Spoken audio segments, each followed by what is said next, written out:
This is Shopify Masters, the e-commerce marketing podcast for ambitious entrepreneurs. It's powered by Shopify, the easiest way to sell online, in person, and anywhere in between. To get an extended 30-day trial, visit shopify.com/masters.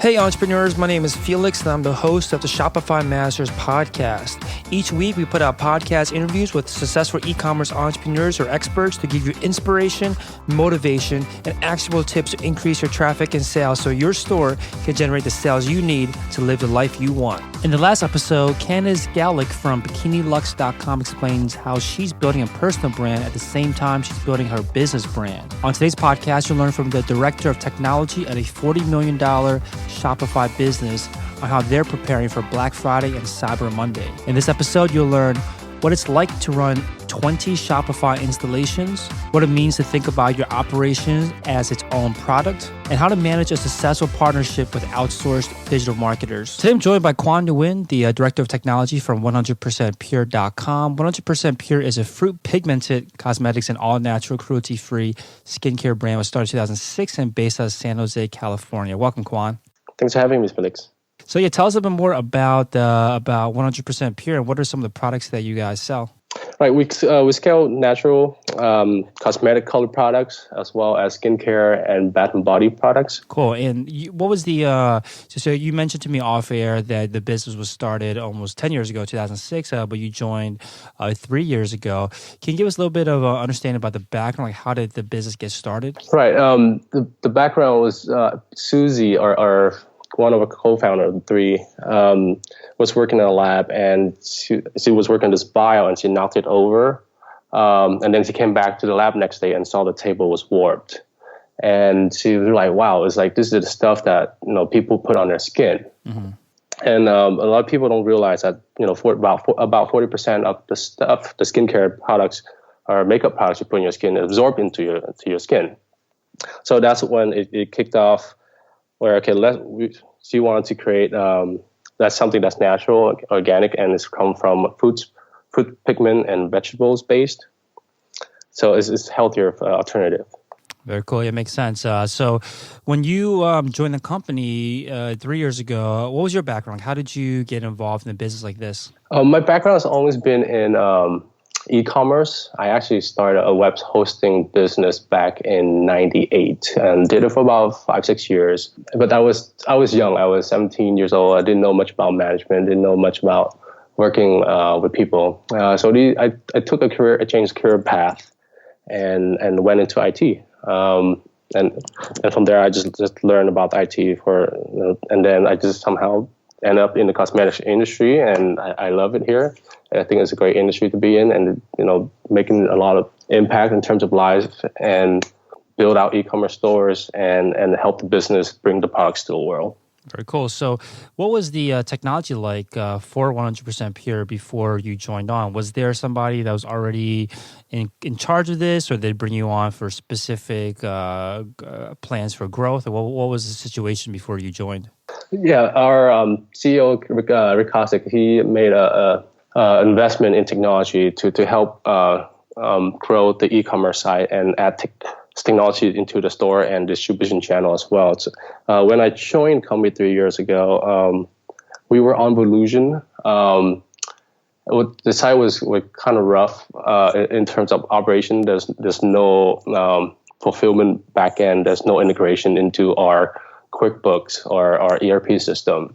So that's when I joined, and Rick and I had a discussion since we're kind of starting out from scratch in terms of IT infrastructure and e-commerce, we decided it's best to build a custom integration on the cloud using software as a service model rather than a Microsoft model. So I looked at Shopify and among other solutions out there, and it seems like Shopify was the better platform for developers or to build an integration around the operating side of things, but we don't have to worry about the infrastructure. We're not in the business to host data centers or server clusters, so that's why Shopify at that time was our best choice. and it's been working very well.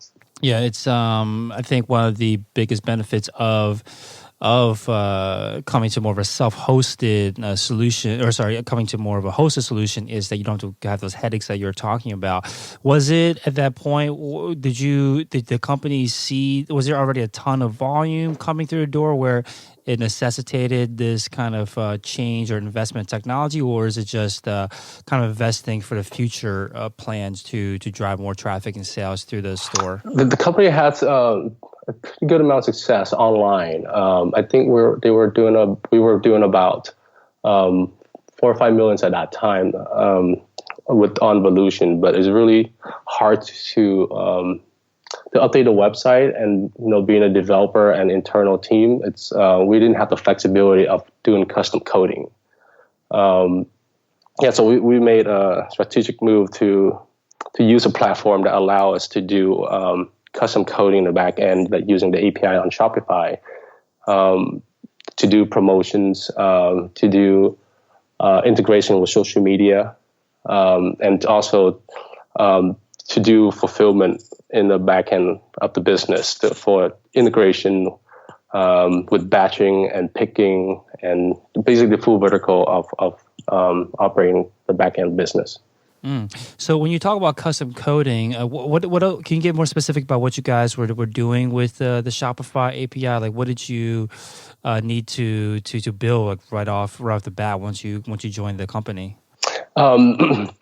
We were doing a pretty big promotion every quarter. It's called Gift with Purchase, where the user buy $35 worth of retail products, and they will receive a 5-piece gift worth of over $100. The strategy behind that was to get new users, new customers to come in and try on new products, as well as existing customer receive this 5-piece product in different product category, so they can try out the product. So hoping they would like the product and continue and purchase in the future. And with that custom code required a kind of back end coding solution. Actually, the funny thing was the way we executed that was using JavaScript.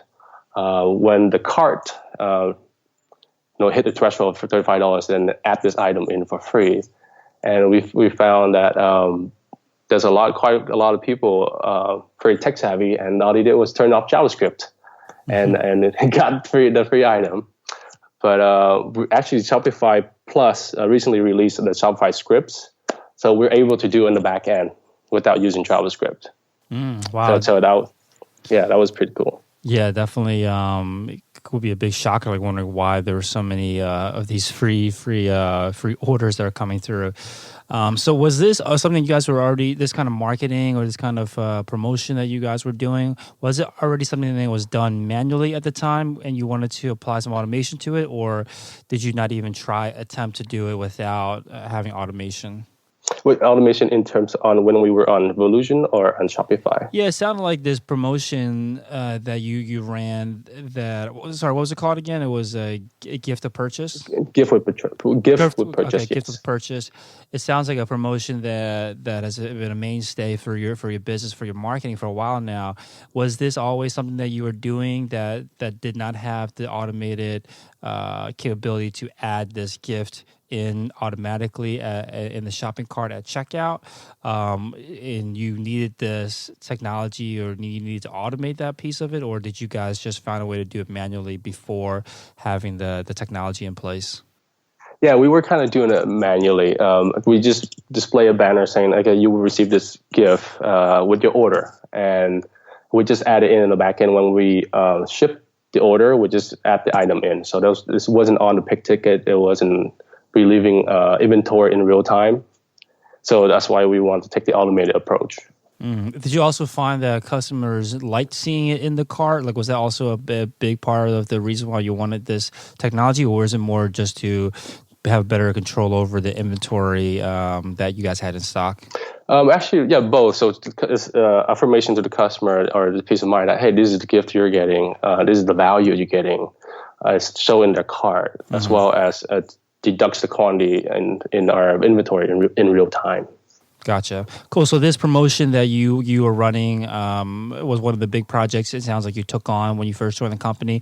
Were there other kind of steps? At a point of $4 to $5 million business, that's already a pretty sizable business, probably much larger than a lot of the listeners on here. But what were some of the other projects that you knew that you had to take on when you first hit the ground running? When you hit the ground and you got a kind of good lay of the land in terms of where they were technology wise.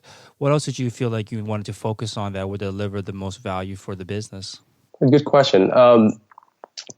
After we implemented Shopify and run it for about 6 months to a year, and we found it was to be the platform that we can scale with.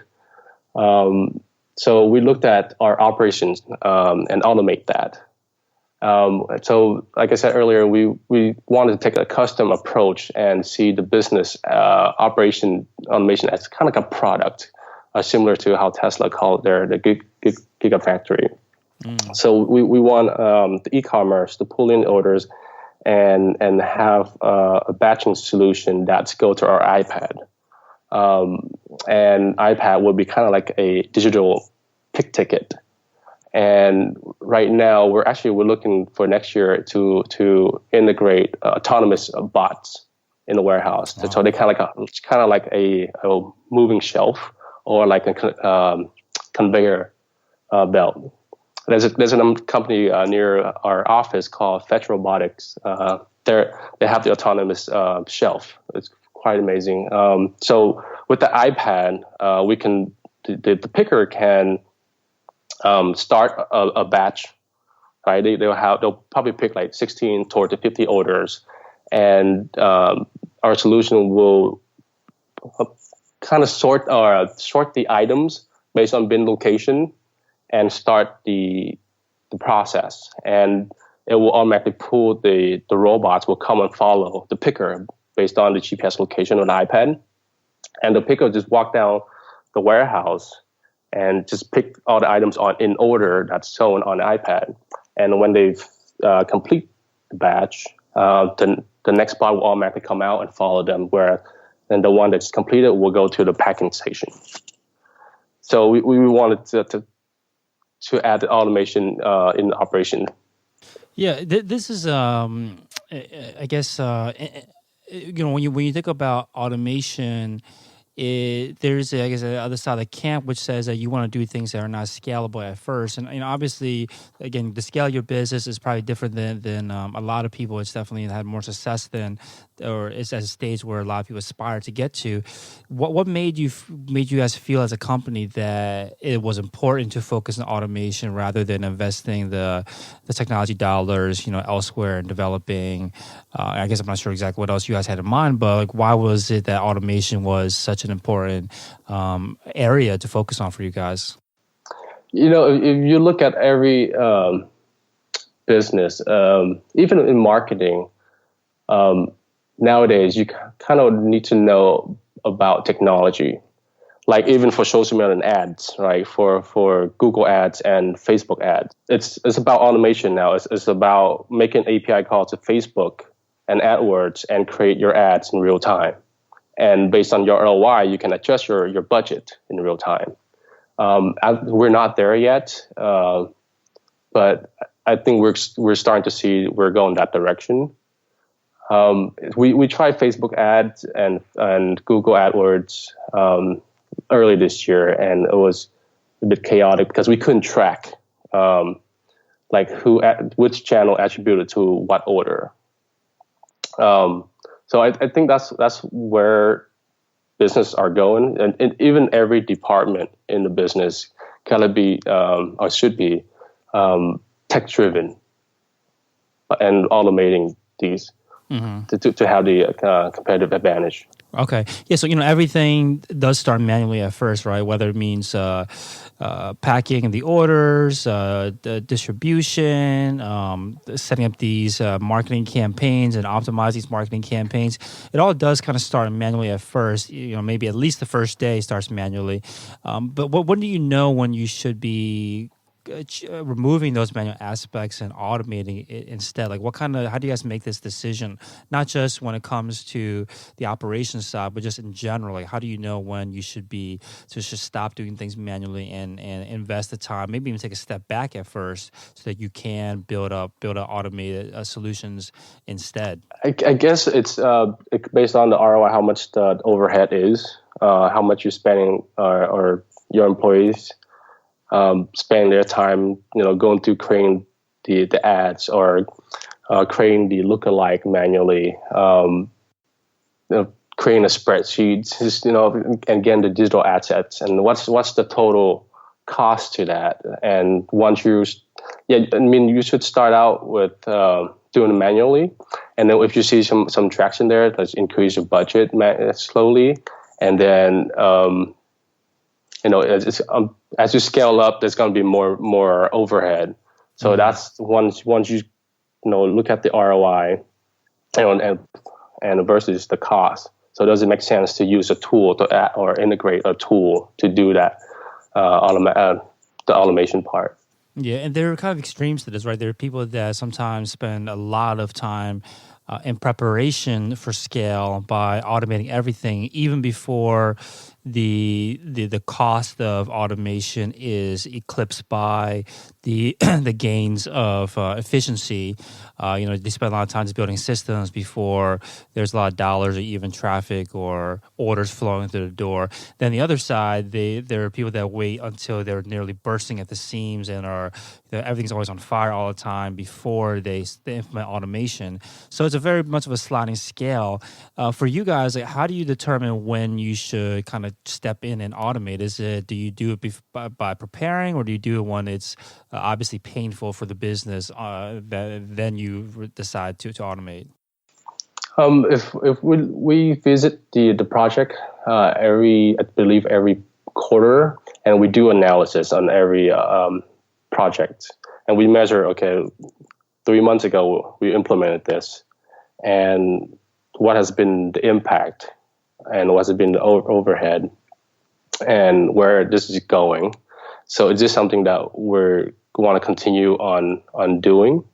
If it is, then okay, how can we make it better? Is there a tool out there or an app out there that can do this for us?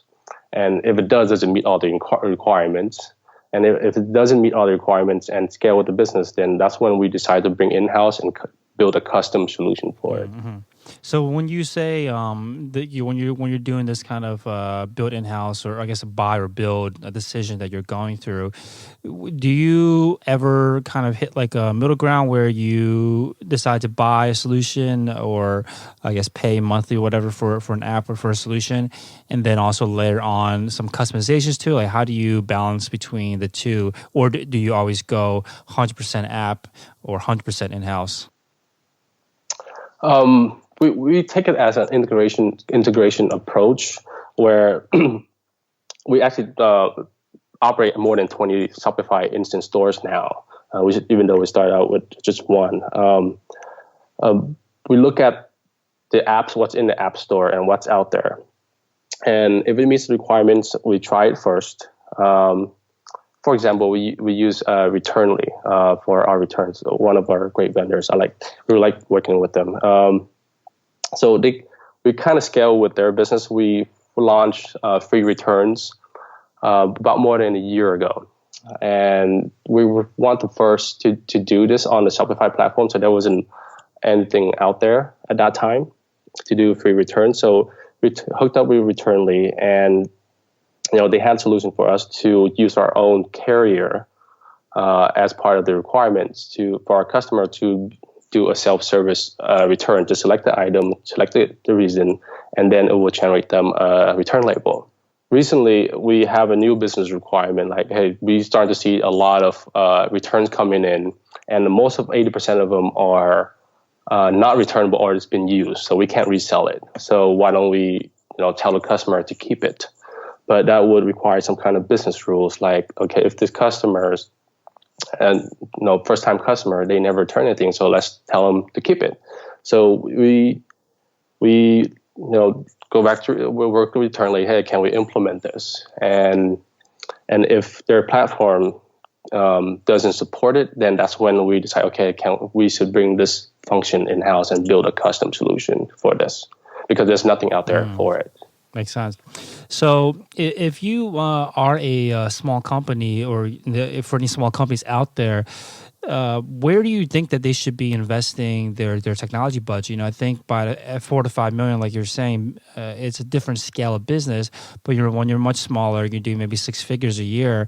What do you think? How do you? I guess what kind of advice would you give to these kind of store owners so they can invest appropriately for a business of that size? You have to pick the front end or back end of the business. Your choice, maybe both. Yeah. I think you got to invest in both. The front end of the business is to generate more buzz, generate more content. We recently launched our new website 2 months ago, and it's doing really well. And what we learned from that is the content of the site. Our site has better photography, has better copy. It helps create trust with the customer. And we see our bounce rate went from 56% to 11%. And average time on site from 4 minutes to close to 6 minutes now. Conversion is also up from 3.8% to 4.2%. And also invest in social media. I think that this would be a pretty big thing in near short-term future, when there's apps out there that can kind of work with the ad spending in real time and control the spending, and you can set a budget based on ROI. That would be great, but we're not there yet. I think we'll be there soon. So content and social media for front end, and back end, look at how you can automate things for like ShipStation. It's like $145 a month, and it brings so much value in terms of automating your back end, and it has the API. Look at how you can bring all the data to accounting efficiently using an app. I think there's quite a few apps out there now for most ERP systems. Just really automation, and think about automation in the future as you grow and as you scale. Always work towards automation. Mm-hmm. Yeah. You mentioned earlier that automated operations is obviously very important for you guys, and you think of operations as a product. Can you say more about this? Like, what does it mean to think of operations as a product? As a product, if you think of the business as a vehicle, a car, there's different functions of the business, different departments, but they all gotta work in tandem together, for things to flow, for business to move. So every department, I guess everything can kind of revolve around data. Every department, and use data to make business decisions, and all to put tools for the data to flow, to automate the data. I think that's the best I can describe it right now. And what kind of tools do you guys use to automate the data to make sure that it is at the right place at the right time for all the systems that are connected in your business? Yeah, we started out the first year when we first on Shopify platform 3 years ago. There wasn't an analytics platform available with Shopify. So what we did was we consume all of the data from all the stores, because we operate more than 20 stores. So we use API and consume all that data and put it on database running Microsoft SQL. Yeah, so the data, all departments should have some kind of metrics that can make them more efficient, and then add the tool to achieve the metric and the goals that they have for each department. Mm-hmm. So it's kind of like you have to first be able to see the data before you can actually act on it. But then once you are able to act on it, you need to have the tool in place to do what's necessary to reach those goals. Right, and having a real-time database with KPI metrics for each department is very helpful. So you can make maneuvers before you find out that that project didn't go well, or there was something that just the profit margin just got hit like 2 months later. Yeah, so you mentioned this a couple of times now, and I want to definitely touch on it, is that you guys run 20 stores. So you're talking about 20 different stores other than just 100% pure.com? Yes and no. Most of them are 100% pure. The reason why we have to use multiple stores because we have international websites. We have US, Canada, EU, and UK. Each have their own store and their own requirement for accounting. And we have 12 POS stores.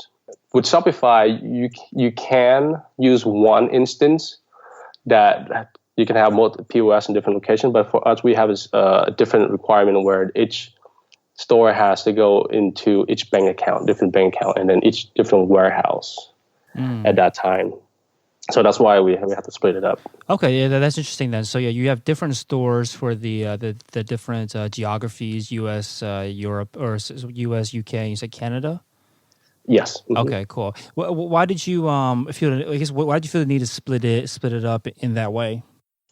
Like I said earlier, we had a business requirement that each store has to go into a different bank account, and Shopify currently doesn't have the ability to go in.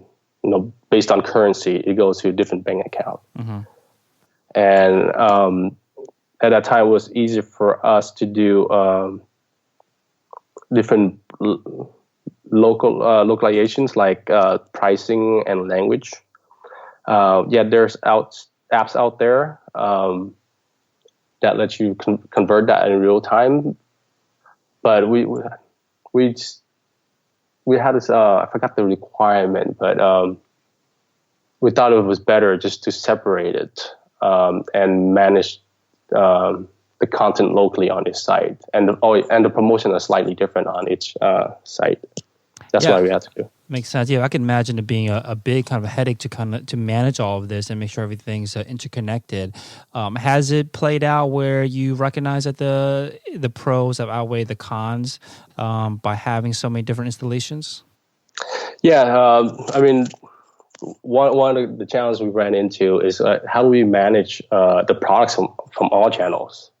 When we launch a new product, the product information got to go to each stores, and we have to do like 20 times. Mm-hmm. So we built an in-house tool to do product management, where we can. This is called Purity Toolbox. We create the item in there, and then we have a sync tool that syncs to all the stores and propagate it to all the stores. And we also built internal tool to manage all the stores in one console. And this business requirement of having different bank accounts for all of the POS systems and all the different geographies, can you share why there's a need for that? I'm not particularly sure, but it was given by our CFO at that time. I'm not sure. Yeah, I can imagine that what a big. I guess it must have been a really good reason. Otherwise, there's a ton of work that kind of fell out from taking this approach. So one thing you mentioned before was about the KPIs that you're measuring for all the different projects, for all the different departments. How does it work when it comes to I guess the things that you touch? How do you guys decide what should be the I guess KPI, key performance indicator? How do you decide what that should be and what the number essentially should be for each indicator? We're on the IT engineering side. So what we do is we work with business leaders inside our company at department heads. Each department head, we go to them. Okay, what would what kind of information you want to see in a daily basis and weekly and daily. Did I say daily, weekly, monthly, and yearly, so that their team can be more efficient, more cost effective. And we work with them to build the KPIs, and we have like an all-in-one reporting dashboard that each department uses. Mm-hmm. And if you, based on what you've seen, like what are some of the most important metrics that every store owner should be paying attention to, whether they're large or small? I'm not sure there's a clear answer to that because it's subjected to each company or business. Yeah, just based on your experience. Yeah, for our experience, it's like what I see is profitability, right? We can run really good promotion and big promotion, but if we don't make money from it, and what's the point, right? So we have a KPI that we add all the sales for the day, along with all the spending ads, and then all the operation costs, the shipment cost, the product cost. I mean, we aggregate all of that, and then we have a profit margin number for that day. So we can see pretty much close to real time, like how's the promotions doing. And are there any metrics that are extremely hard to capture that you wish there was a better way, or maybe you wish that you could capture if you don't have today? Yeah, ads. like I said earlier, Facebook ads and Google ads, they all have different attribution definition. And for example, if I serve you an ad on Google ads, and then you went to our site and then you didn't buy, and then you went on Facebook, you saw the same ad, and then you click on a site, and then either you buy from there or you went back another time and buy it. So how do you attribute that sell to that channel? Right, because then you have to make a decision at the end of the day, should I invest more in Google or should I invest more in Facebook? But it's hard to tell what actually drove that sale. Right, and if you look at Facebook ads report and Google AdWords, they both say they did it, they attributed to it. So now you end up with a exploded number of ROI. Right, makes sense. So you mentioned something in the pre-interview notes or questions about how one of the other key marketing channels that you guys focus on is with SEO.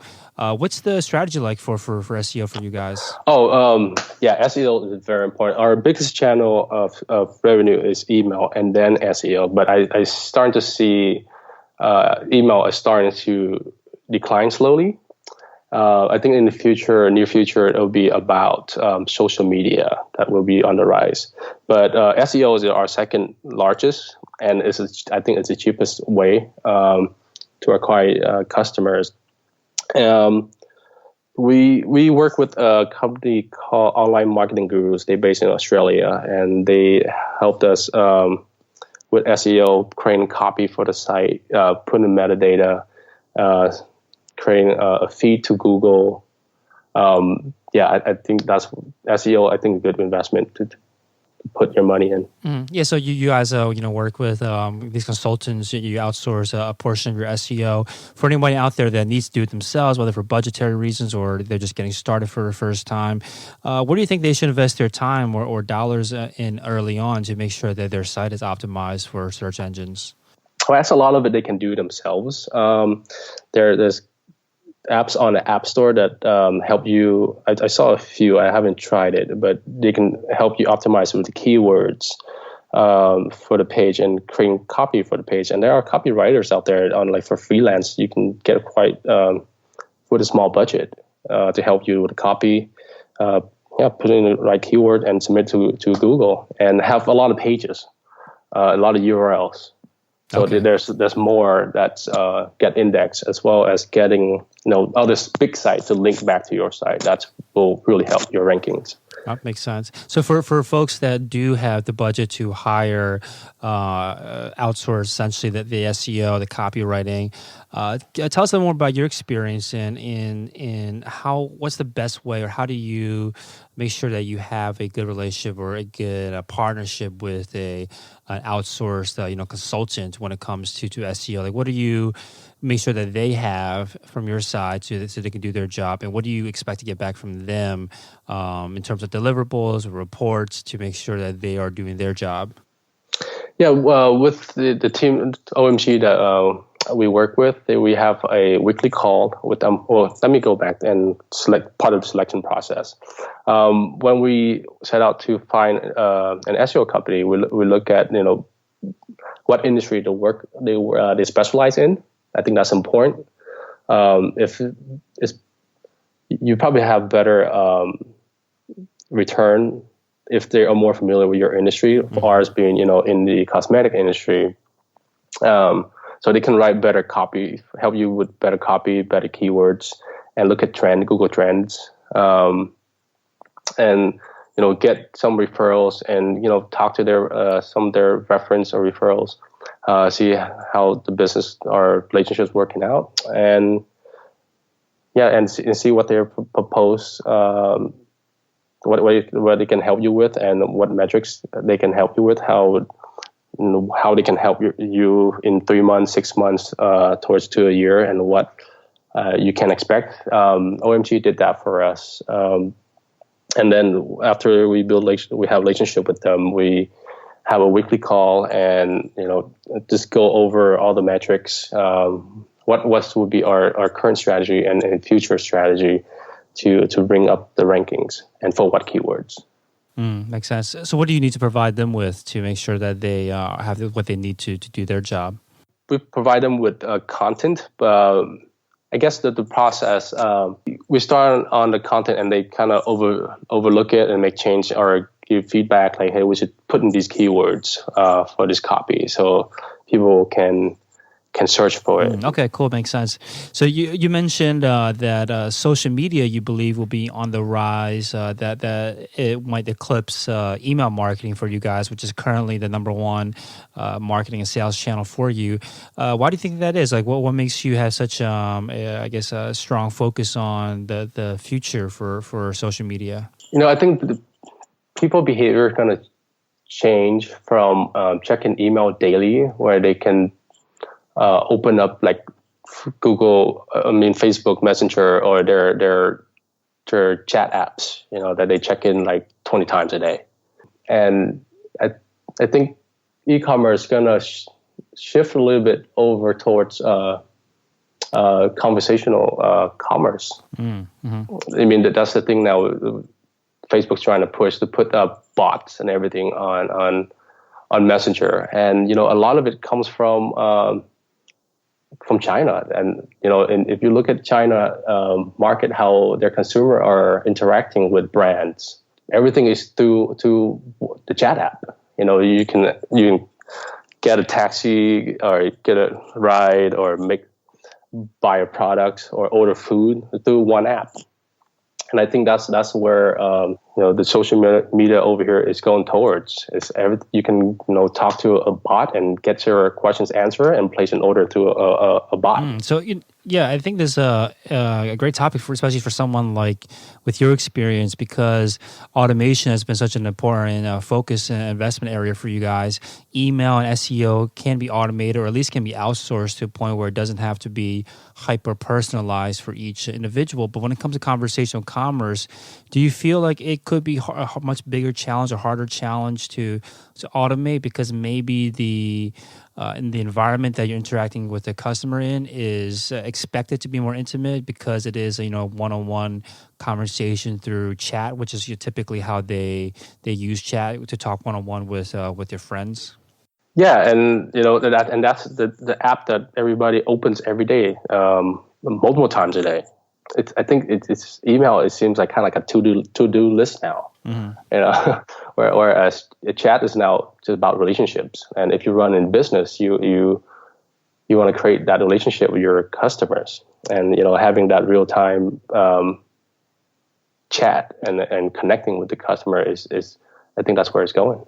So do you plan to then build out a team of people that are just on chat, or do you have plans to add some automation aspects to when you're investing in the conversational commerce channel? Yeah, we're absolutely looking into that right now. On our website we have a live chat during business hours, 9 to 6. We see a lot of people are using it, and it's all really help conversion. When somebody ready to convert and they have a question, and if they can get the answer right away, or you can give a coupon code to push them, that's instant peace of mind there for the customer. And and the live chat I think is going to start going towards more of the messenger route, or they're like a WeChat here in the US. When you say that, you mean that people are going to go off of the site to chat with to connect with the brand? Yeah, I think there will be a mix. Or this will open a new channel with you can open your chat app and chat with a brand like 1% Pure, and like, hey, I have a question about this product, or I want to buy this product, and you can do it inside the Messenger app. You don't have to open your browser and go to the website and then go through the checkout process, normal checkout process. You can do that in your Messenger app. Makes sense. So do you, right now the live chat, I'm assuming, is manned by your customer service team, like actual humans. Do you plan to automate that more? And if so, like what pieces do you want to automate? Well, there's absolutely, opportunities to automate certain things, but not everything. For one, it's questions about products may need a bit of customer service or human interaction, especially for our market. The bot will tap into like a database, knowledge base that we have, or we built in a back end. But for more a streamlined process like ordering, that can be automated by a bot. The return process can be automated by a bot. You start a conversation like, I want to return the product, and then the API will know who the customer is, and then just give them a list of products to return, and the customer just interacted in the messenger. And if that interaction doesn't have, or the bot doesn't know the answer, they will ping a customer service person to come in and join the chat and answer the questions. Yeah, so I guess not everything can be 100% automated, but you can automate as much as you can so that it can solve for the majority of the cases, and then bring someone in for more of the edge cases, which is exactly your example. So I want to talk a little bit more about the promotional strategy that you've gone with, and especially by the time this episode comes out, we'll be very near Black Friday / Cyber Monday. And one of the reasons why I wanted to have you on was because of your experience with Black Friday and Cyber Monday from previous years. Can you give us a little bit of an idea of your strategy in the previous years for ramping up to Black Friday and Cyber Monday? The last few years, we've been doing what we call a 10 for 10, 10 item for $10. It was a big success in terms of how people react to it. 3 years ago, it was just a weekend. We started about a day earlier for Cyber Monday and Black Friday, and then last year we started I think 3 days earlier. But I think this year we're going to start a week earlier, and that's what we notice. As a trend, like people are just starting their Black Friday and Cyber Monday promotion earlier. Mm-hmm. So we want to be in the first one to send out the email to catch the shopper's attention. And we notice when we send out email, we have to time it. We look at the report, like what is the best time to send it out when people are checking the emails, like early in the morning or at noon. So as soon as we send it out, it's like, boom, they just reacted, and there's thousands of people on site at the same time. And last year, even though we did $10 for 10, we looked at analysis afterwards. We actually didn't make money. So this year we implemented a new strategy. We added a threshold. Like if you spend $35 on a regular price product, then you unlock the 10 for 10. Mm. So, and then we're able to do that now with Shopify scripts, without anybody turning off the JavaScript and just bypass that threshold. So that's what we're going to do this year. It's pretty cool. Very cool. So the way it will work is that they have to have $35 in their shopping cart before they have access to this, secret catalog. So they add they will be a landing page with 10 or 20 items for $10 each, but it will show record price until you add $35 worth of retail products, and then you add these 10 items, so automatically discount it to $10. Makes sense. So you have promotion specific for the Black Friday, Cyber Monday, I guess week for you guys. Now, how do you actually market something like this? Because having a promotion like this on your site, obviously, it's great to have. But then if no one actually sees it, no one knows about it, then it's kind of essentially useless. So how do you market a promotion like this, a Black Friday, Cyber Monday promotion like this? We heavily depends on social media for this year, Facebook, AdWords, and also affiliates and influencers on through affiliate channel to help spread the word. And because the sales and the promotion period is such a concentrated, small window, at least a weekend for you guys previously, but now just a week long, still kind of short. How do you how do you manage all that? How do you make sure everything falls into place so that the affiliates, the social media posts, and the marketing behind all kind of not collide, but all come together on at the right time so that you can make the most out of that week? Well, this goes back to the analytics, the KPIs that we have in place, so that we can see in real time how each channel is doing and what's the ROI in each channel. And having an analytics tool that give you this information is very important in managing and see how your promotion is doing. Makes sense. So when you do ramp up for a time like this and you need the affiliates and everybody else to push the promotion, how do you guys manage that portion of it? We manage the affiliates and the ads, you mean? Yeah, because again, it's such a small window. It's only a week long in this coming Black Friday, Cyber Monday for you guys. How do you make sure that everything's hitting on the right spot? Because if you are running a much longer promotion, you kind of have the opportunity, have the luxury of taking care of one thing at a time. But because it's so concentrated, you almost have to make sure everything is working right off the bat, no kind of room for mistakes. How do you, I guess, prevent or lessen the likelihood of missing or dropping the ball on something when there's so many promotions going on? Oh yeah, in a company we have what we call a blackout period for a Q4 internal deployment or project. So no new projects for Q4. Anything has to be implemented by August, September, like including our website. We recently launched our website, and we constantly decide, okay, we have to launch this by September, so that we have to give our time, a couple of weeks to fix any bugs. We prepare for Q4. Our company is, a lot of the revenue are coming from Q4. Our operation team is aware, and we look at inventory. We look at changing things in the warehouse. So basically, in the business, there's no new big changes after September. And that makes sense. It's kind of code freeze is this blackout period because you don't want to divert your attention from that Q4 period, and you don't want to implement something that might break the site and obviously be a big kind of sabotage for the business. So now the day of the Cyber Monday or the Black Friday, I guess it's more appropriate to talk about Cyber Monday. On that Monday, like what's your team doing to make sure that you're prepared for any potential fire drills or potential or how do you spend your time analyzing the day? Like what are you doing on that actual day? Well, for our team, the engineering IT team, we're always 24 hours on call.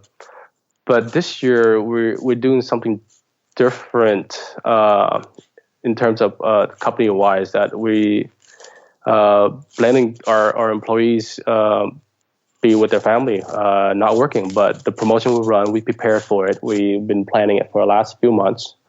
We have backup inventory. We have backup items in case things sell out. We have procedures in place, in case the promotion go down, our website goes down.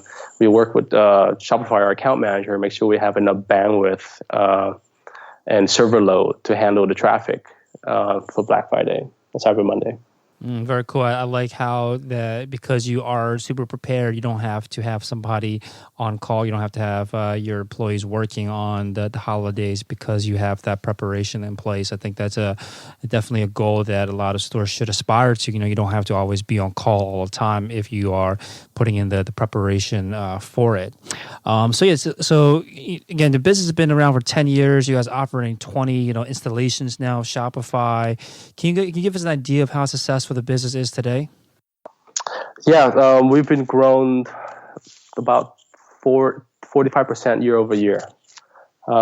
We should be hitting our $40 million next year. Wow, very cool. So $40 million, that's amazing. I think that the growth, like you're saying, from $45 million when you first joined to essentially 10x by next year, I think that's an amazing growth. Where do you want to see the company in the next year, especially from your perspective as somebody that's in control of the technology? Like, how do you want to see the business evolve from a technology perspective? That's a good question. I think I like to see the business go more into chatbots. Not just chatbot, but just bots in general. Kind of like our industry, there's Sephora. They have a bot that you can talk to and get your lipstick picked out for you, and you can upload a photo, do color matching. And there's many ways you can use bots for e-commerce, like the customer service portion, doing returns and placing an order for a customer, and letting the customer know where the package is, which Shopify already doing. I think it's pretty exciting things coming out next year for e-commerce. Very cool. So thanks again for your time, Quan. So 100percentpure.com is a website. That's 100percentpure.com. Anyone else you recommend the listeners check out? They want to follow along with what you guys are up to? Our social media. We're pretty big on Instagram and Facebook, and we also implemented the shoppable Instagram. So that's actually a pretty good tool if others want to try that out. Oh, very cool. Yeah, definitely recommend people checking that out. You have it live up on your Instagram profile already. Definitely recommend people checking that out as well. Thanks so much for your time, Quan. Well, thank you, Felix. Thanks for having me. Thanks for listening to Shopify Masters, the e-commerce marketing podcast for ambitious entrepreneurs. To start your store today, visit shopify.com/masters to claim your extended 30-day free trial.